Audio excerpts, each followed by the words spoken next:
warahmatullahi wabarakatuh. Alhamdulillahirabbil alamin wassalatu wassalamu ala asyrafil anbiya wal mursalin sayyidina wa maulana Muhammadin wa ala alihi wa ashabihi ajmain, amma ba'd. Rabbi shrah li sadri wa yassir li amri wahlul 'uqdatam min lisani yafqahu qawli. Rekan-rekan sekalian, para jamaah pengajian fikih manhaji yang dimuliakan Allah, alhamdulillah kita bisa melanjutkan kajian pada sore hari ini. Jadi masih kepada konsep toharah atau kebersihan dalam Islam. Mudah-mudahan sudah siap semua. Mari kita mulai kajian. Sebentar saya share kitabnya.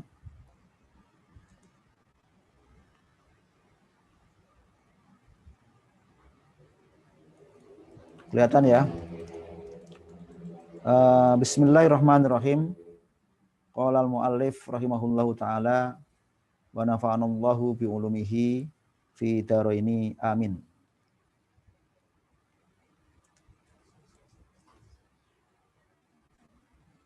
At-taharatu minal hadasi. Kita akan membahas mengenai taharah, membersihkan diri minal hadasi, dari hadas. Yang pertama adalah makna al-hadasi. Arti daripada al-hadas itu apa dalam fikih? Al-hadatsu lughatan asyai'ul hadits. Sesuatu yang terjadi, yang baru terjadi. Jadi hadis itu artinya asalnya tidak ada lalu ada. Itu hadis. Wa syar'an huwa amrun i'tibariyun yaqumu bil a'dha yamna'u min sihhatis sholati wa ma fi hukmiha. Secara terminologi syariat atau fikih adalah perkara yang sifatnya i'tibar, itu sifatnya hukum, sifatnya hukmi, sifatnya kondisi hukum, kondisi yang tidak real ya, yang maknawi, yang terjadi pada anggota badan sehingga mencegah sahnya sholat dan apa-apa yang di dalam hukumnya sholat. Jadi kondisi itu kalau terjadi dalam badan seseorang, maka dia nggak bisa sholat. Dan itu nggak kelihatan. Kalau kemarin kan najis kelihatan ada warnanya, ada baunya, bisa kita raba kalau berupa fisik. Kalau ini nggak kelihatan. Hanya itu secara hukum haitsulam murakhisa. Dalam kondisi tidak ada yang memberikan keringanan. Nanti ada tarkhis, ada rukhsah.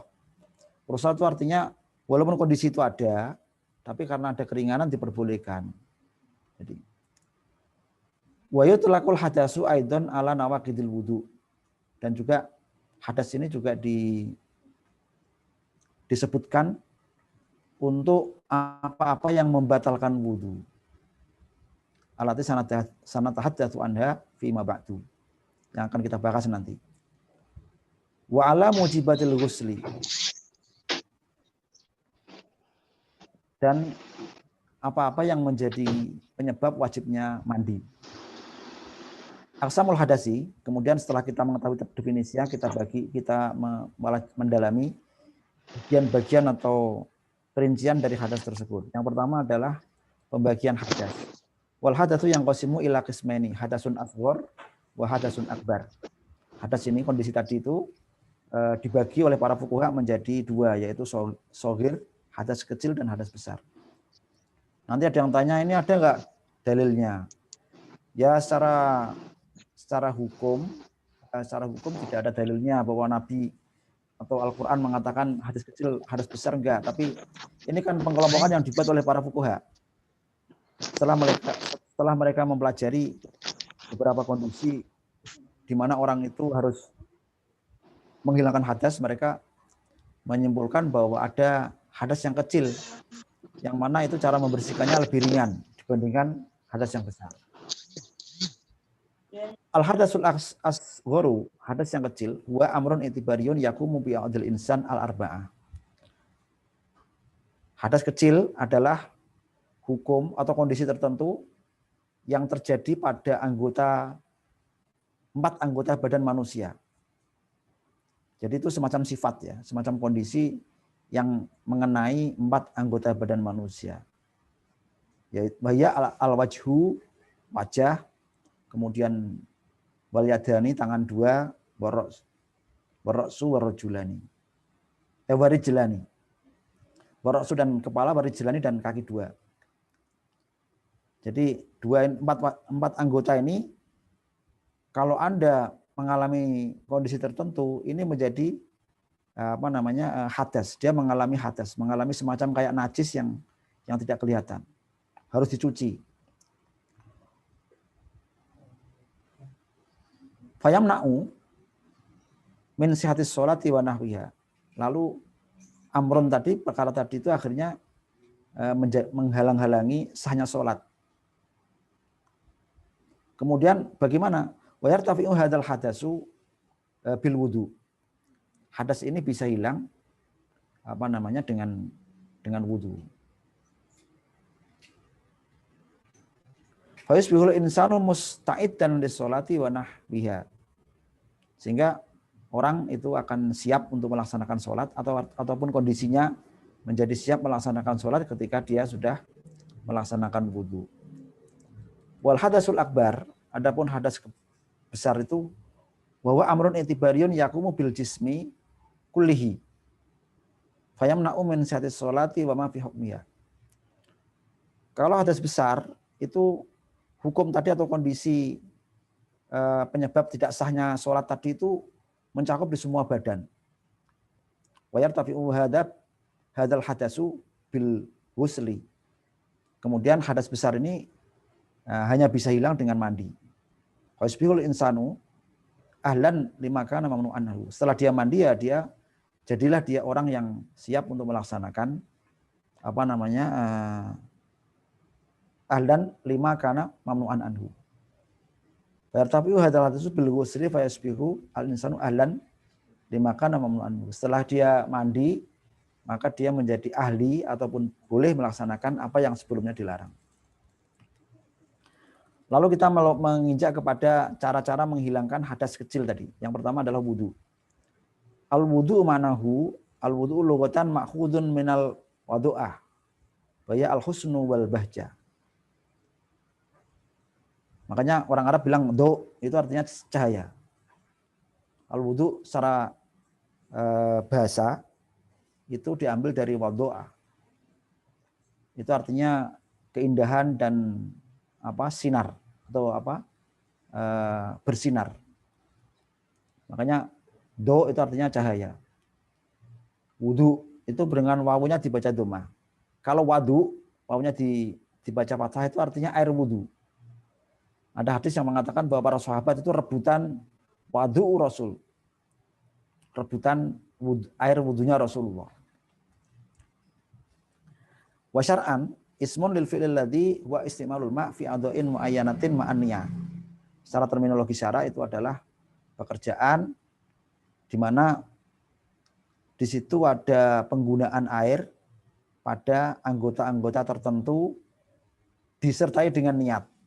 Nah, ini ada ketentuan disertai dengan niat.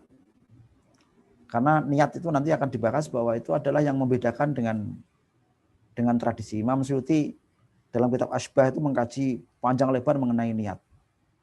Bahwa niat itu adalah pembeda antara tradisi antara kebiasaan dengan ibadah. Anda sama-sama mandi, itu kalau Anda hanya biar-biur ya mandinya mandi kebersihan. Bukan ibadah, tapi ketika Anda berniat untuk mandi karena Allah, ya Anda dapat pahala. Jadi makanya niat ini begitu penting dalam ibadah kita, umat Islam, niat itu begitu penting. Jadi untuk membedakan mana yang benar. Makanya Imam Izz bin Abdus Salam mengatakan orang-orang alim itu dia kebiasaannya ibadah. Karena dia pandai-pandai berniat. Jadi apapun dia niati dengan baik. Tetapi orang-orang bodoh itu ibadahnya jadi kebiasaan. Sholatnya jungkir-jungkir aja. Niatnya ada di lisan tapi nggak sampai ke hati. Nah itu seperti itu. Makanya niat ini penting. Nanti akan kita kupas betapa pentingnya niat. Wal wudu'u ini wal wudu'u ismun lil ma'il ladzi yutawadda'u bihi. Wadu tadi dibahas tadi kan. Wadu itu artinya air yang digunakan untuk wudu. Wasumya bidzalika lima yudfi alal adha'i min wudu'ah biwasliha wa tanbifiha. Dikatakan wudu itu karena apa? Karena air tadi itu membersihkan anggota badan dan seakan-akan itu menimbulkan atau menempelkan cahaya. Ini juga ada hadis yang menyebutkan bahwa umat Nabi Muhammad itu nanti bercahaya, tangan-tangannya, mukanya bercahaya karena kena air wudu. Memang bercahaya, jadi makanya kalau orang punya nurani kuat itu bisa melihat orang wudu itu ada cahayanya. Makanya coba jangan Anda lihat orang-orang yang nggak pernah wudu ya, orang-orang Hindu itu. Coba lihat Anda kalau orang punya nurani yang kuat itu bisa membedakan orang ini nggak pernah wudu. Jadi nggak ada cahaya di mukanya. Makanya orang-orang bilang sebetulnya kalau mau cantik, mau ganteng tuh wudu aja. Jadi ada cahaya yang luar biasa yang bisa menimbulkan apa yang dikeluarkan oleh air wudu ini. Furudul wudu, beberapa fardunya wudu. Furudul wudu sitatun. Ini juga nanti dibahas dari mana furudul wudu ini. Nah, ini memang munculnya teori furudul wudu ini sebetulnya kan gagasan munculnya fikih. Jadi ketika di awal-awal ya Quran hadis nggak menyebutkan furudul wudu, nggak ada. Ya pokoknya Nabi wudu itu yang dibahas ini. Di Quran dikatakan ya ayyuhalladzina amanu idza qumtum ila sholati faghsilu wujuhakum wa aydiyakum dan seterusnya itu. Sulwajakum wa aydiyakum ilal marafiqi wamsahu bi ru'usikum wa arjulakum ilal ka'bain. Di Quran seperti itu, basuhlah mukamu. Nah, tapi kemudian para fuqaha ini mulai mengkaji dari ayat-ayat tadi, dari hadis-hadis yang ada tentang wudu. Dengan wudu ini dikaji sehingga mereka akhirnya mencetuskan ada beberapa perintah yang tidak bisa ditinggalkan tidak boleh ditinggalkan ketika wudu. Seperti famsahu biru ya ayyuhalladzina amanu idza qumtum ila sholati faghsilu wujuhakum. Basuhlah mukamu. Nah, ini ketika mereka membandingkan dengan hadis Nabi tentang wudu beliau itu ternyata di wudu beliau itu ya ada basuh muka, ada kumur-kumur, ada membersihkan hidung. Nah, ini bagaimana? Terus ada membersihkan telinga. Padahal di Quran tidak ada. Nah, inilah yang akhirnya kemudian para ulama mencetuskan konsep fardunya wudu. Jadi kemarin ada yang tanya tuh, kenapa sih Pak ada memerlukan fikih? Jadi memang fikih itu seperti kalau nggak dicetuskan fikih kan sulit. Jadi dengan mempelajari fikih itu ya repot, harus mengkaji dulu. Mungkin tidak bisa menemukan bahwa ini itu fardu, ini itu sunnah. Tapi begitu Anda membaca fikih sudah enak gitu loh. Fardunya wudu itu ini tinggal dilaksanakan. Kalau ini nggak dilaksanakan ya nggak sah wudunya. Yang pertama an-niyatu wa ghuslul wajhi dan membasuh muka, wa ghuslul yadaini membasuh tangan 2 sampai ke siku, wa mashu ba'dir ra'si dan membasuh sebagian kepala, wa ghuslul rijlaini dan membasuh 2 kaki, ma'al ka'baini sampai kepada beserta mata kaki. Wa tertib dan urut. Ini 6 ini fardu wudu menurut mazhab Syafi'i. Wal aslu fi masyru'iatil wudu. Dalilnya wudu kenapa kok dia wajib? Yang pertama adalah bahwa di sini ada ayat mengatakan ya ayyuhalladzina amanu idza qumtum ila sholati faghsilu wujuhakum wa aydiyakum ilal marafiqi wamsahu bi ru'usikum wa arjulakum ilal ka'bain. Surat Al-Maidah ayat 6. Ini ada perintah kepada orang yang beriman, kalau kalian mau sholat, maka basuhlah wajah kamu, tangan kamu, dan sampai seterusnya. Bahkan di sini di Quran ini tidak ada kata-kata wudhu. Makanya itu juga nama wudhu sendiri itu juga pencetusan dari hadis dan bukan dari Quran. Quran yang mengatakan basuhlah mukamu. Jadi ini menjadi dalil fardunya wudhu. Karena apa? Karena sholat itu wajib. Ya ayyuhalladzina amanu aqimus sholata wa atuz zakah. Sholat wajib. Terus di sini dikatakan kalau kamu sholat basuhlah wudhu. Jadi kalau kamu sholat, berarti wajibnya wudhu itu kalau mau sholat. Karena malayatimul wajib illa bihi bahwa wajib. Kalau kita sholatnya wajib, syaratnya ya menjadi wajib. Karena walaupun ini khilaf ya, apakah syarat atau tidak. Tapi ini wudhu ini menjadi syarat syurutus sholat. Taharah. Kedua, kemudian yang pertama adalah an-niyatu. Dan al-wudhu ibadatun. Bin niyati tatama yazul ibadatu minal ati. Tadi saya sebutkan. Karena niat itu ibadah, wabin niyati, dan karena niat, tatama yazul menjadi beda. Al-ibadatu ibadah dari kebiasaan. Qala Rasulullah SAW, innamal a'malu bin niyat, wa innamal likulli imri'in manawa. Ini hadis innamal a'malu bin niyat, wa innamal likulli imri'in manawa. Sesungguhnya setiap pekerjaan bin niyat itu terkandung niatnya. Wa innamal likulli imri'in, dan sesungguhnya bagi setiap orang manawa, apa yang dia niatkan. Hadis Bukhari Muslim. Hadis ini menjadi salah satu pokok agama yang berlaku di semua ibadah. Jadi hadis ini tidak menyebutkan sholat itu wajib niat, enggak. Dan tidak ada dalil eksplisit yang mengatakan kalau wudhu harus niat, tidak ada. Jadi yang ada ya ini, ada hadis yang mengatakan sesungguhnya semua amal. Amal ini oleh para fuqaha disebutkan terutama adalah ibadah. Ibadah berarti kalau semua amal memerlukan niat, berarti ibadah wajib apa? Niat. Kalau wudhu itu ibadah, berarti wudhu itu fardunya harus niat. Ayla tasihul ibadatu illa wala yu'tadu biha syar'an illa idza nuyat. Sah ibadah tidak menjadi sah dan tidak dianggap sah. Ini kan dalam ibadah itu adalah berarti dia sudah memenuhi tuntutan untuk melaksanakan ibadah.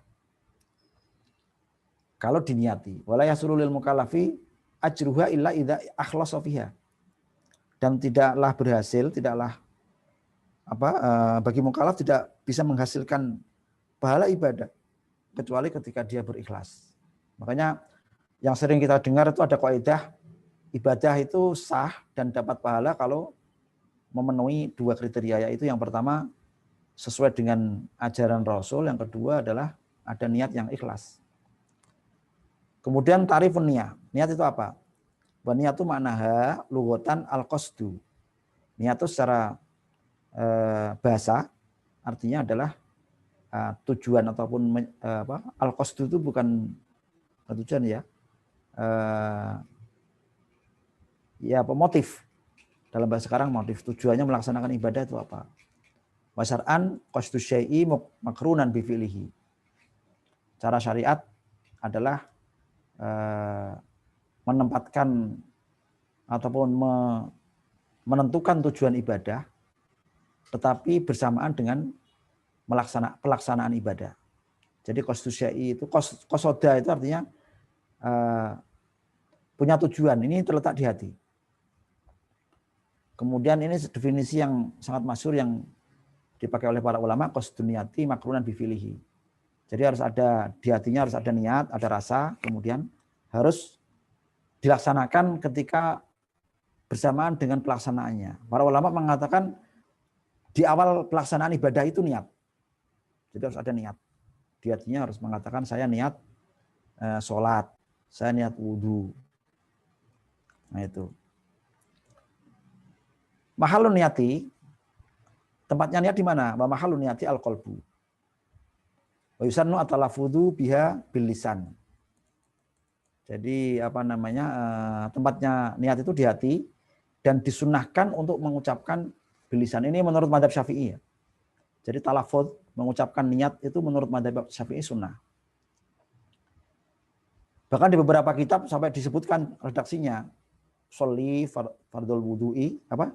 Sholli fardul wudu'i lirafil hadasil asghari fardhan lillahi ta'ala. Ada beberapa kitab gitu. Ya bukan sholli apa sholli nawaitul wudu'a. Nawaitul wudu'a lirafil hadasil asghari fardhan lillahi ta'ala. Aku berniat wudu. Jadi tidak harus bahasa Arab, tapi karena sudah menjadi fikih ya jadinya bahasa Arab. Jadi apa namanya, teman-teman kita kalau diajarkan di sekolah-sekolah kita mulai kecil ya nawaitul wudu ada enggak ya?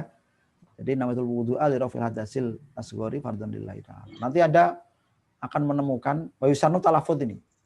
Akan menemukan konflik yang panjang mengenai talafud biniat. Ini banyak beberapa kalangan yang bahkan ada yang ekstrim mengatakan talafud biniat itu bid'ah.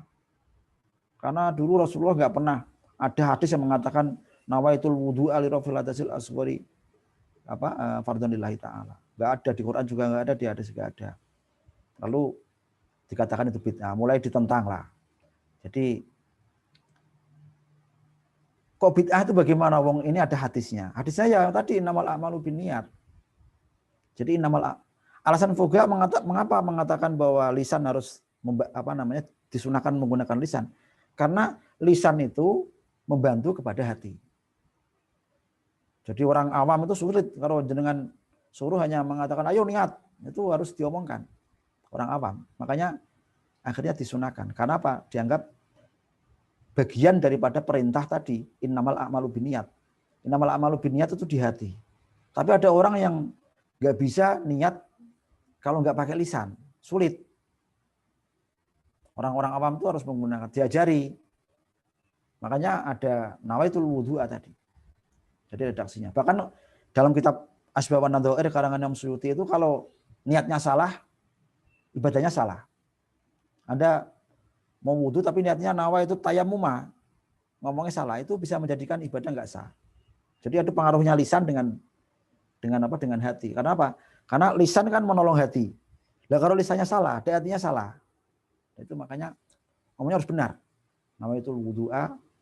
Dan para ulama juga mengatakan harus ada lirafil hadasil asghari untuk menghilangkan hadas kecil supaya difokuskan wudunya untuk untuk menghilangkan hadas kecil. Kalau Anda niat ini kemudian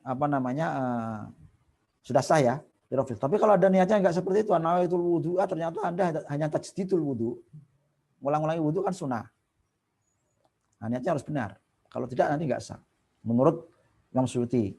Jadi ta'yinun niyah itu kalau salah fatal. Makanya harus benar. Dan dan mulainya di wawisanno talafudzu. Wa kaifatun niyah, caranya niat tuh ayaqula biqalbihi nawaitu fardul wudu. Nah, ini dalam kitab ini hanya dikatakan nawaitu fardul wudu, tapi dalam redaksi kitab-kitab yang lebih detail seperti Sulam itu disebutkan sampai detail. Nawaitul wudu alirafil hadasil aw rafil hadasi. Aw istibahatis sholati, atau untuk menghilangkan hadas atau untuk membolehkan sholat. Kemudian waktu niyati waktu fi inda wasli awali juz'in minal wajhi. Jadi waktunya niat tuh ketika mulai awal membasuh muka. Li'annahu awalul wudu. Karena awal muka ini awal apa? Awal dari wudu itu yang membasuh muka. Nah, ini juga harus hati-hati.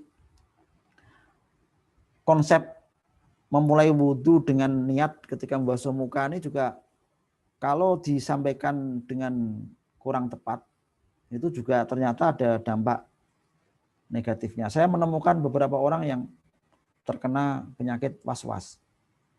Was itu gara-gara dia asalnya itu ketika ingin mengepaskan tadi loh, mengepaskan wudu dengan mulai basuh muka. Nawaitul wudu'a itu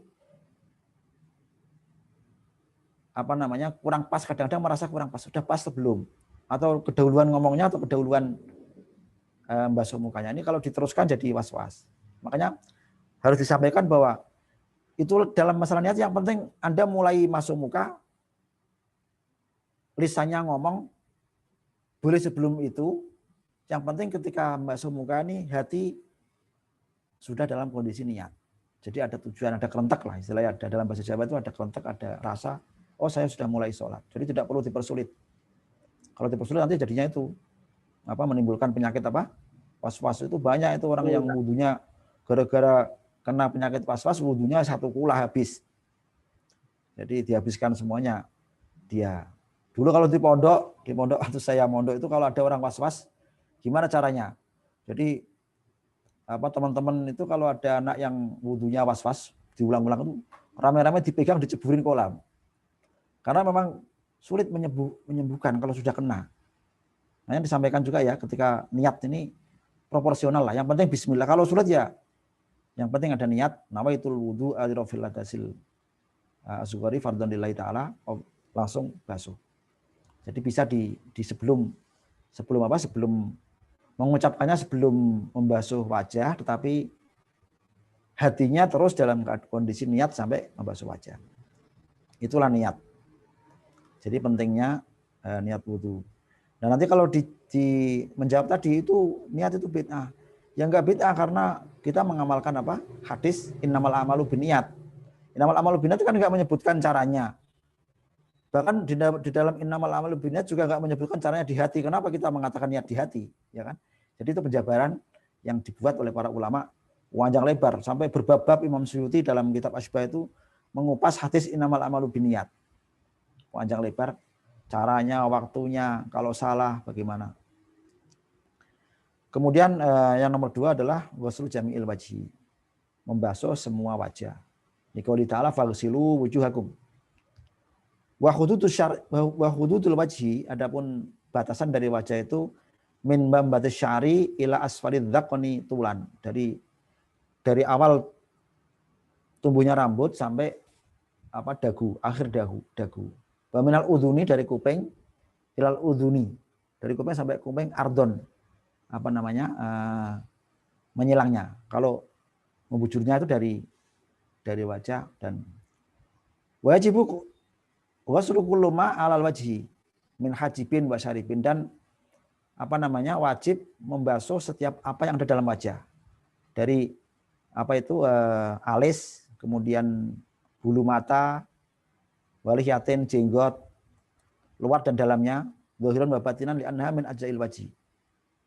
Jadi termasuk wajib. Jadi terus gimana wong Quran hanya mengatakan faghsilu wujuhakum. Kok di sini dikatakan wajib membasuh? Bahkan nanti ada orang bilang, di Quran kan enggak ada wajib membasuh hidung, yang ada kan wajah. Faghsilu wujuhakum. Apakah membasuh hidung itu boleh ditinggalkan? Nah, ini dalam ilmu usul fikih namanya itu ada dilalatul iltizam. Jadi dilalatul iltizam itu tidak mesti disebutkan semuanya. Jadi ketika Quran mengatakan faghsilu wujuhakum, ketika Quran mengatakan basuhlah wajahmu, itu ya artinya bukan berarti hanya wajahnya, meninggalkan hidung dan lain-lain. Ya artinya perintah itu harus dipahami bahwa itu mencakup hidung, dan semua yang ada dalam wajah, bibir dan sebagainya. Tidak perlu disebutkan satu persatu. Nah, jadi itu yang zahirun wa batinan, kecuali jenggot yang tebal. Wa yalati la yura ma tahtaha, yang tidak kelihatan bawahnya. Fa innahu yakfi ghuslu dhahiriya duna batinnya. Cukup dibasuh luarnya. Yang kedua adalah ghuslul yadaini ma'al mirfaqaini, membasuh 2 tangan sampai ke siku. Sampai ke siku ya. Ini sering orang tidak hati-hati wudunya gara-gara bajunya lengannya terlalu ketat sehingga wudunya enggak sampai ke dalam siku, enggak sah itu. Kalau enggak sampai siku sini enggak sah, harus lewati siku. Karena wa aidiyakum ilal marafiqi. Dalilnya adalah ayat yang mengatakan basuhlah tanganmu sampai ke sikutmu. Jam'u mirfaqun, bahwa mujtama'us sa'iti ma'al addi, yaitu tempat bertemunya bahu dan lengan. Waila bimakna ma'a. Kemudian yang dihitung adalah sampai. Bukan berarti sampai di sini, tapi harus ikut. Sikutnya harus ikut. Jadi enggak boleh, ini yang penting kan sampai sikut, enggak. Di sini para ulama mazhab Syafi'i terutama mengatakan bahwa wa aidiyakum ila di sini bimakna ma'a. Jadi basuhlah. Kenapa? Ya karena kalau kita menghitung sampai ila aja kan sulit. Batasnya apa? Jadi makanya paling pas yang harus dilewati. Hati-hati, makanya kalau wudhu, kalau bajunya itu ketat, mendingan dicopot supaya sempurna wudhunya. Jangan-jangan Anda nanti hanya wingkis, nggak sampai wudhunya nggak sah. Ai ma'al marofiki, beserta maruf. Dalla ala dalika marwahu Muslim. Itu menunjukkan itu apa yang diriwayatkan oleh Imam Muslim an Abi Hurairah radhiyallahu anhu. Dari Abu Hurairah radhiyallahu anhu, annahu tawaddu'a fa ghassala wajhahu fa asbaghal wudu. Bahwa Rasulullah wudu, kemudian beliau asbagha itu artinya melebihkan. Makanya dalam wudu itu jangan ngirit. Artinya ketika membasuh dilebihkan. Wajah juga begitu. Jangan hanya telinga, tapi ya lewatilah. Tsumma ghasala yadahu hatta asra'a ilal adati. Asra'a ilal adati. Itu juga beliau membasuh tangannya sampai melewati ke bahu. Tsumma yadahu lusra hatta asra'a ilal adati. Tangan kiri juga begitu. Tsumma masahara sahu, lalu membasuh kepalanya. Tsumma ghasala lahu al-yumna hatta asra'a ilal sak. Dan membasuh kakinya, kaki beliau sampai kepada betis. Ya, ini juga dilebihi. Jangan ngirit sampai kepada hanya kepada mata kaki, tapi sampai ke betis supaya memastikan bahwa itu terbasuh. Semoga selalu dijalul yusra hatta asyra'a ila sak. Itu juga tangan kaki kirinya sampai kepada betis. Qala hakadha ra'aitu Rasulullah sallallahu alaihi wasallam. Ini maksudnya yang tadi, maaf, yang wudu tadi itu Abu Hurairah. Lalu beliau mengatakan, ini loh, saya melihat Rasulullah wudu seperti itu. Jadi asyra'a itu artinya memasukkan fima. Lalu wa yajibu ta'mimu jami' sya'ri wal basyarati bil wasli. Dan wajib meratakan semua rambut dan kulit. Jadi makanya kalau wudu tangan itu dipastikan. Oleh karena itu mengapa orang-orang perempuan yang punya cat kuku, itu kalau cat kukunya menghalangi wudu nggak sah. Karena harus dipastikan air itu mengena. Begitu juga kalau kita wudu ternyata ada cat atau apa yang menghalangi. Itu bagaimana kalau tato? Nah, tato ini ulama mengatakan tato itu kan di bawah kulit. Jadi nggak masalah. Tapi awal tatonya itu yang masalah. Yang kadang-kadang menggunakan perkara yang najis. Makanya dosa kalau orang tato itu, karena catnya ini kan kena darah. Tapi kalau sudah terlanjur, ya kalau sudah terlanjur, ya apa boleh buat. Jadi kalau bisa dihilangkan, kalau nggak bisa ya udah. Karena kadang-kadang repot juga menghilangkan sakit ya. Makanya para ulama mengatakan kalau memulai tato itu haram. Apalagi sampai merubah. Karena apa? Haramnya tadi loh. Karena dipastikan bahwa tintanya itu terkena darah. Dan itu dianggap najis gitu loh. Sehingga kita membawa perkara yang najis yang dari luar. Alasannya. Jadi itu alasan yang para ulama yang mengatakan tato tidak sah. Haram hukumnya harus, karena itu menjadikan kita membawa najis. Falau kana tatal adhafirihi washun tamna'u usulal ma' au khatamun lam yasil wudu. Lam yasihal wudu. Kalau tangannya di dalam kukunya, adhafir itu kukunya orang, ada kotoran yang menghalangi sampainya air, atau cincin yang menghalangi air sampai kepada kulit. Makanya yang pakai cincin itu jangan terlalu ketat. Kalau perlu wudu dicopot. Kalau wudu itu supaya apa? Supaya dipastikan bawahnya cincin itu kena air. Makanya sering kita lihat orang wudu gini-gini kan. Maksudnya memastikan bahwa bawahnya cincin kena air. Kalau kamu hanya biur-biur ternyata nggak kena air, nggak sah wudunya. Ya nggak sah. 5 rawahu al-Bukhari, karena hadis yang diriwayatkan oleh Bukhari dan Muslim, wal lafdzulahu, dan lafaznya milik Imam Muslim, an Abdullah ibnu Amr radhiyallahu anhuma, qala, dari Abdullah bin Amr, raja'na ma'a Rasulullah sallallahu alaihi wasallam min Makkah ilal Madinah. Kita pernah pulang bersama Rasulullah dari Mekah ke Madinah. Hatta idza kunna bima'in bitariqi ta'ajjala qaumun indal asri. Sehingga ketika kita sampai di satu air di jalan, beberapa orang segera melaksanakan segera melaksanakan sholat asar dan fatawaddu'u wa hum ujal. Lalu mereka berwudu dengan tergesa-gesa. Fantahayna ilaihim wa aqabhum apa wa qabum taluhu lam yamas hal maun. Dan kemudian kita selesai dan kita melihat bahwa apa mata kaki mereka itu masih kelihatan belum kena air. Faqala Rasulullah wailul lil aqabi minan nar. Orang apa namanya wail kerusakan, ada yang mengatakan wail itu artinya neraka wail. Bagi orang-orang yang apa namanya yang meninggalkan mata kakinya ketika wudhu. Nanti kena api nanti di kena neraka nanti ketika dia apa nih asbigul wudu. Asbigu maka lebihkannya ketika wudhu. Atimu sempurnakan. Wa akmilu bisti'abil adwi bil ghusli.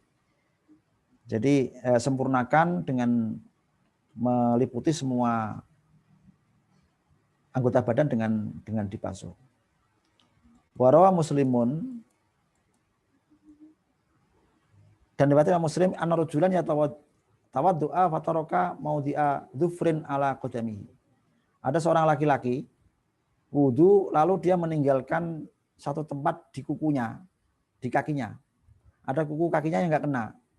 Fa'absarahu Nabi sallallahu alaihi wasallam. Lalu dilihat oleh Nabi, faqala irji fa'asin wudu'aka. Orang laki-laki kamu kembali dan apa namanya perbaiki wudumu. Faraja'a tsumma shalla. Lalu dia wudu lagi apa namanya kemudian sholat. Fadal al-haditsani, lalu hadis kedua ini menunjukkan ala annahu la yujzi'ul wudu idza baqiya adna juz'in minal udwi al-maqsudi duna ghuslin. Jadi tidak sah apabila ada anggota badan yang tidak kena apa namanya wudu. Ini sering yang pada tidak tahu itu adalah mereka yang menggunakan apa cat kuku. Perempuan-perempuan kadang-kadang dia kan ketika berhalangan dia menggunakan cat kuku. Nah, ketika dia sudah mulai suci dibersihkan tapi kadang-kadang tidak bersih, masih ada yang lewat. Makanya yang baik itu kalau menggunakan cat kuku ingin mewarnai kuku itu jangan menggunakan cat. Jadi menggunakan apa? Bahan yang terbuat dari hina. Hina itu yang meresap di kuku. Itu ada itu warna warna kuku untuk orang Islam itu ya hina itu. Tidak boleh menggunakan, sebetulnya tidak boleh menggunakan yang apa itu? Apa namanya itu cat kuku yang ada di pasaran itu. Saya kira sampai di situ pengajian kita hari ini. Jadi nanti kita lanjutkan mashu ba'dir ra'si. Mudah-mudahan bermanfaat. Kalau ada yang tanya silakan disampaikan di chat ya, nanti akan kita kaji. Nah, ini ada yang tanya.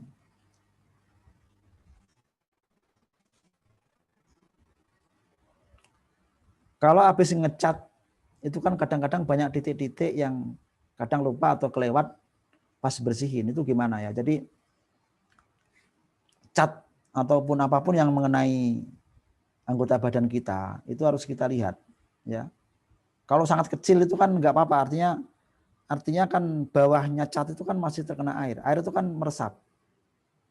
Nah, yang bahaya itu yang bahan-bahan yang betul-betul menutupi kulit. Menutupi kulit ini yang menjadikan tidak usah wudu. Biasanya ukurannya apa? Ukurannya ya memang dipastikan dengan itu, dengan meneteskan bahan tadi di atas tisu. Jadi ukurannya.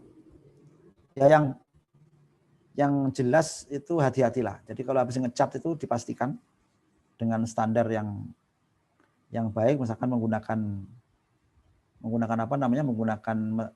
cairan pembersih cat tadi supaya dapat dipastikan tidak ada hal yang menghalangi Tapi kadang-kadang juga yang tipis-tipis itu nggak masalah karena sudah meresap dia. Sudah meresap ke dalam atau di bawah catnya, meresap ke dalam mengenai kepada kulitnya. Jadi itu. Tapi kalau yang tebal, yang lebar itu yang membahayakan atau menyebabkan tidak sah. Begitu wallahu a'lam bishawab. Ada lagi yang tanya lipstik yang anti air atau celak yang anti air. Ya pokoknya apapun yang ada di anggota badan kita yang menghalangi air terkena kulit itu itu tidak sah. Oleh karena itu inilah yang kadang-kadang ketika terutama orang yang menikah ya, yang menikah itu kan make up-nya tebal. kalau dicopot, kalau disuruh sholat duhur, dia itu suruh bersih membersihkan makeup itu, lalu nanti sholat wudhu, sholat duhur, setelah itu resepsi lagi, repot. Makanya ulama mengatakan kalau nikah itu boleh jamak. Jadi misalkan Anda wudhu dari pagi atau di jamak takhir juga bisa. Jadi nanti tidak perlu membersihkan make up ya. Jadi cukup dibiarkan sampai asar baru dijamak dengan duhur. Tapi tidak boleh dikosor. Karena kosor itu hanya untuk bepergian yang jauh 80 kilo. Kalau jamak itu boleh dilaksanakan dalam kondisi-kondisi yang sangat diperlukan. Termasuk tadi pernikahan itu melaksanakan resepsi pernikahan. Dan sering ada lipstick ataupun make up yang menghalangi air. Ya kalau seperti tadi lipstick dan yang anti air ataupun celak yang anti air itu memang harus dipastikan. Jangan ceklah dengan tadi dioleskan di tisu, tetesi air atasnya. Kalau tisunya nggak basah ya berarti. Nah sekarang sudah banyak produk kok yang seperti lipstick yang syar'i atau celak yang syar'i yang itu dapat dipastikan dia tidak menghalangi air. Atau yang kalau mau aman ya kalau mau sholat nggak usah lipstikan ya. Jadi selesai sholatnya ya setelah dibersihkan semua lipstiknya sholat. Demikian. Ayo ada yang lain masih kalau ada yang tanya. Mbak-mbak yang di sini ada yang tanya? Ustadz Andri, Pak Nawan. Ada yang bertanya lagi? Berarti kalau cat minyak sekalipun titik-titik harus dibersihin ya Ustadz. Kalau sudah terlanjur sholat baru sadar itu harus diulang ya. Kalau kita sudah selesai sholat, cek ternyata ada tangan kita yang masih terhalang wudhunya ya apa boleh buat. Karena nggak sah, sholatnya itu nggak sempurna. Jadi ini sama dengan orang sholat, kemudian selesai sholat, baru ketahuan kalau bajunya itu kena kotoran, kena najis. Ya dia harus mengulang sholatnya. Karena dia sudah melaksanakan, tidak bisa menggunakan alasan, kan sudah melaksanakan, dan tidak tahu kalau itu najis, bukan begitu. Anda sudah melaksanakan, iya, tapi kan Anda belum menyempurnakan. Sholat Anda yang Anda laksanakan belum sah. Makanya inilah yang menjadi landasan mazhab Syafi'i dalam konsep hurmatul waktu. Menghormati waktu itu, ya Anda harus melaksanakan karena ada perintah. Tapi karena pelaksanaan Anda itu tidak sempurna, ada syarat yang tidak dipenuhi, akhirnya ada konsep hurmatul waktu. Sholat di hurmatul waktu. Jadi ketika kita ada sholat, kondisinya tidak memungkinkan untuk melaksanakan sempurna, baju kita najis, kita melaksanakan sholat ala kadarnya. Ya, yang penting melaksanakan sholat. Nanti ketika kondisi sudah normal, baru dia diulangi lagi. Kemudian ada yang tanya mengenai petugas medis yang saat ini merawat COVID ya, menggunakan pakaian hazmat. Bolehkah sholatnya di jamak? Kalau jamak boleh, kalau kosor nggak boleh. Jamak kondisi kondisi terpaksa ya. Para petugas COVID yang menggunakan pakaian yang ataupun apapun ya dia. Bahkan ini juga boleh berlaku untuk orang yang dokter yang mengoperasi, kemudian dokter yang beri itu boleh melakukan jamak, tapi tidak boleh melakukan kosor. Karena kosor itu sangat ketat, terutama dalam mazhab Syafi'i, harus 80 lebih kilometer jaraknya bepergian, dan hanya bepergian. Tidak ada kosor karena sakit, tidak ada. Karena apa? Alasannya kenapa? Karena kosor ini disebutkan dalam Al-Qur'an. Disebutkan dalam Al-Qur'an ayatnya itu in khiftum ayyaftinakumul ladzina laisa alaikum junahun an taksuru minas sholati in khiftum ayyaftinakumul ladzina kafaru. Jadi diperbolehkan untuk qasar ketika Anda takut orang kafir, dan itu para ulama melihat bahwa hadis-hadis yang menunjukkan qasar itu semuanya menunjukkan bepergian yang jauh, yaitu 2 marhalah tadi. Menurut mazhab Syafi'i sekitar 80 km. Nah, demikian, jadi darurat ya kalau dokter menggunakan pakaian hazmat tadi itu kondisi darurat, Ya disesuaikan, jangan terus menjadikan darurat jadi alasan. Ini yang sering terjadi ya, pura-pura darurat. Sedikit-sedikit darurat. Jadi itu yang tidak boleh.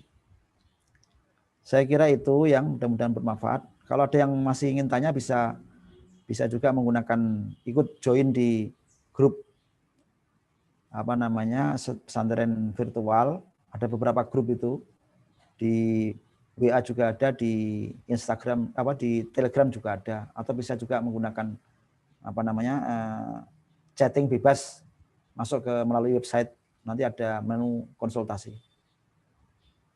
Ada petugas yang merawat COVID menggunakan pakaian hazmat, kadang berhasil melebihi waktu sholat asar sampai isya.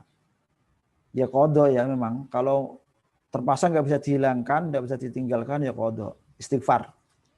Makanya menurut ulama qadha yang seperti ini, qadha yang sengaja itu harus disertai dengan istighfar, jangan hanya qadha tok. Artinya ada rasa dosa gitu loh. Supaya hatinya tuh tidak menjadi ringan untuk meninggalkan sholat. Ini udah tidak sholat sengaja, nggak ada istighfar, artinya nggak menyesal sama sekali. Nah itu kan tanda-tanda imannya dipertanyakan. Ya dia kalau meninggalkan tanpa ada alasan ya paling tidak kan merasa menyesal kenapa saya tadi meninggalkan sholat dengan sengaja ya, walaupun kondisi tidak memungkinkan. Jadi ini menurut para ulama qadha dan istighfar. Karena ya dosa itu kan Allah yang tahu, tapi kan kita merasa dosa karena kita meninggalkan sholat dengan sengaja. Saya kira itu mudah-mudahan bermanfaat ya. Wallahu a'lam bishawab, wallahul muwaffiq ila aqwamit thoriq. Wassalamualaikum warahmatullahi wabarakatuh.